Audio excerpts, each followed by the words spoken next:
À la sortie de cette école française de Londres, dès hier, des parents qui s'empressent de récupérer leurs enfants au plus vite pour rentrer en France avant la mise en place des nouvelles restrictions. On va directement à l'Eurotunnel en espérant qu'il n'y a pas trop de queue. Encore une fois, on nous donne des règles la veille du départ. C'est toujours le stress qu'on a. Une course contre la montre pour les expatriés français. Embouteillage monstre pour prendre les ferries à Douvrières. Et à la gare de Saint-Pancrace, la file d'attente pour embarquer à bord des derniers Eurostars de la journée s'étend sur plus d'1 kilomètre. On a même un peu peur, on ne sait pas à quelle heure on va arriver en fait. Pour les autres, ceux qui n'ont pas pu rentrer avant le durcissement des mesures, le début d'un nouveau casse-tête pour ne pas avoir à passer les fêtes bloquées au Royaume-Uni. Pour ce couple, le problème est administratif. Arnaud Clément est français, Harriet Ascam britannique. Pour eux, le motif impérieux serait valable, mais ils ne rentrent pas aux mêmes dates.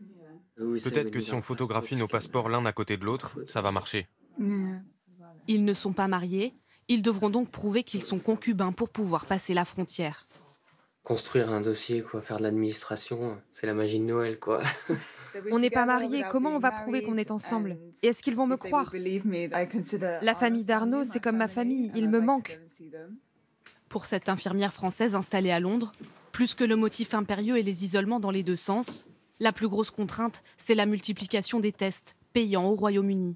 Ça passe par tous les prix, 95 livres, voilà, 175, 395 livres, voilà. Soit entre 100 et plus de 450 €.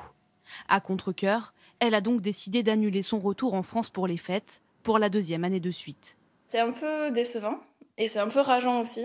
C'est tout annulé, prévenir la famille qui est aussi un petit peu déçue. Un coup de déjà-vu pour les quelques 250 000 Français expatriés au Royaume-Uni, avec des fêtes de fin d'année, une nouvelle fois source de stress.